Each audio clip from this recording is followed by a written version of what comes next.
I live in Somerset, where last month we took the record for Britain's hottest June day, when Yeovilton hit 36.4 degrees.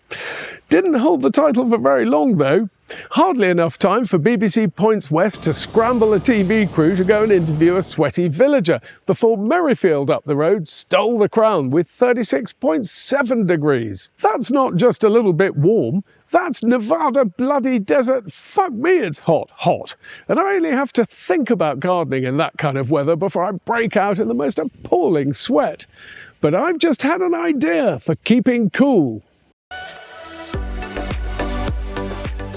Now, this is not an entirely new problem, of course. A few years ago, during COVID, and in common with the rest of the developed world, I headed off to Argos to go and buy a plastic hot tub to use as a cold tub. But within days it turned into an oversized bowl of asparagus soup. So how else to cool off in this heat? Well, I think this week's gadget could be just the thing. It's an outdoor shower. Now, I know this probably doesn't look particularly new or high-tech, but the truth is, it isn't. But until this film, it's something that's been known only to a very small, particular subset of the population. I'm talking, of course, about camperists, people who go camping. Now, I can't say I've ever been tempted to buy myself a plastic box with wheels and drive it at 37.4 miles an hour down the A303 at the head of a convoy of increasingly homicidal motorists, and also I can spend a week sharing a communal toilet, or my wife. So I've remained blissfully unaware of the technical developments going on in the world of caravanning and camping. Until now. Because once I decided that an outdoor shower was the answer, the question became, how? I mean, I didn't want it to be too bracing, like some kind of religious experience, so I couldn't just connect the garden hose to a shower head, but wiring in an electrical shower felt like it'd be a right old faff. But then I discovered something that caravan owners have known about for years. It's this thing, a Calor gas-powered shower. And this one's made by a company called Camplux. What a brilliant idea! I mean, I can put it pretty much wherever I want, hook it up to the garden hose, power it with some Calor gas, and in theory at least have a refreshingly cold but not too cold shower whenever I want. There's only one potential snag, which is that when someone says camping shower, you tend to picture something which might spray just about as much water as a priest blessing your garden. What I want is to feel like I'm cooling off under a New Zealand waterfall. So first I had to find out how fast the water was actually coming out of the end of my hose pipe. I did this by timing how long it took to draw off 10 litres of water. It took about 55 seconds, which gives me a flow rate of about 11 litres per minute. Armed with this information, I headed off to the Camplux website and I bought this, the BW264BC, which has a claimed flow rate of 10 litres per minute. So just a little bit shy of what my hosepipe is putting out, but I think it should be able to keep up, especially given that I don't want to heat the water too much. Well, we'll soon find out. Anyway, first of all, we've got to set this thing up. Now, out of the box, you get, the first thing you've got to connect probably is this, which is the regulator for your gas bottle. That needs to connect to the pipe on the bottom of the unit, which is confusingly marked gas inlet.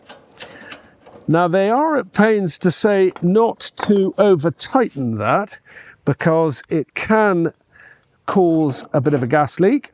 So I'll just give it a little bit of a tighten there.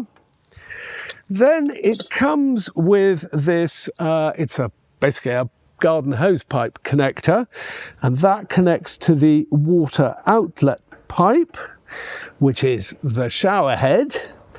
Just tighten that up a bit, there we go. Now the shower head itself, I thought, well, the pipe, it's a little bit stingy really, and I'm certainly going to need a longer pipe than that. So I had a length of hose pipe at the ready, and I went and bought one of these hose pipe connectors, a hose lock thing, which just snaps into the end there, and then you snap the other end in there, and then I connect the hose pipe to the base of the unit there.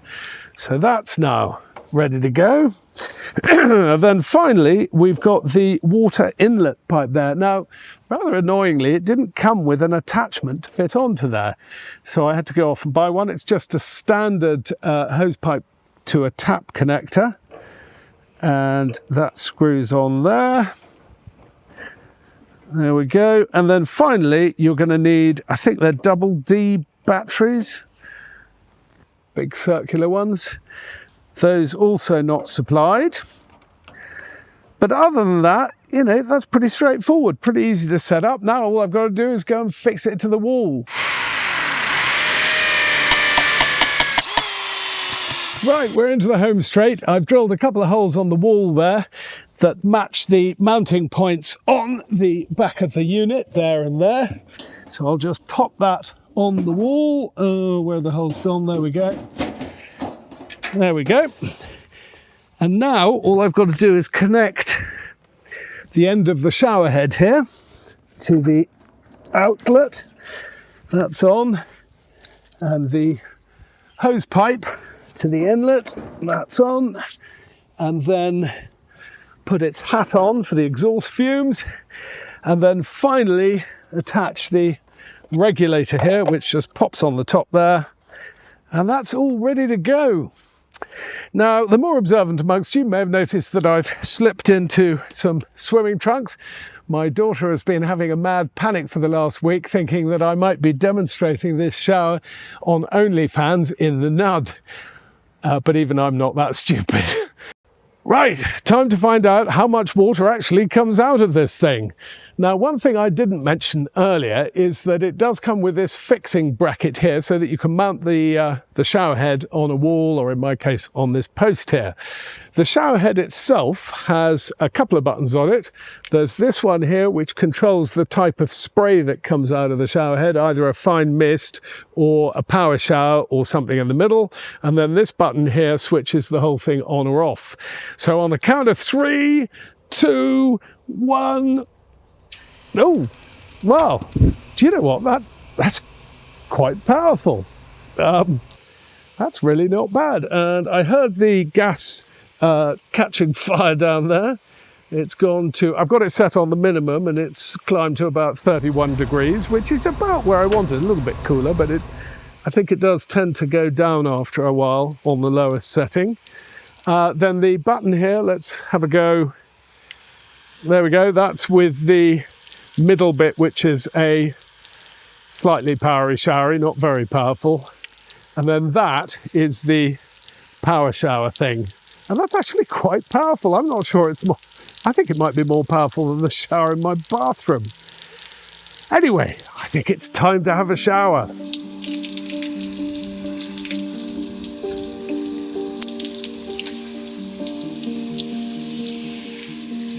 So what do I think of this thing? Well, I tell you what, I absolutely bloody love it. Now, outdoor showers are much more popular in the Mediterranean than they are here in the UK, but I have a funny feeling they're going to catch on here soon. After all, what better way to cool off in a heatwave than to stand under a nice, refreshing shower? Things I don't like? Well, nothing really. It just works, and it works so much better than I expected. Well, perhaps the slightly stingy shower hose, but that's easily enough fixed. If you want to install it as a permanent installation, you might prefer something a little bit more aesthetically pleasing than the plastic shower head that it comes with, although it does work really well. For that, I found a copper shower head on Amazon for about 30 quid, and it works perfectly well. This thing heats water to 70 degrees, which is way hotter than I'm ever going to need. In fact, it's hotter than the shower in our bathroom. So I think it'll make quite a useful standby shower in case the boiler in the house ever packs in. I could just pop into the garden and have a shower, which will be something for the neighbours to look forward to. Now, I'm not the sort of person who would stay overnight at Glastonbury, but if I was, I would definitely take this with me.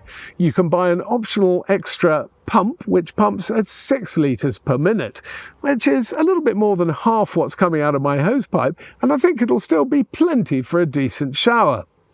So there we have it.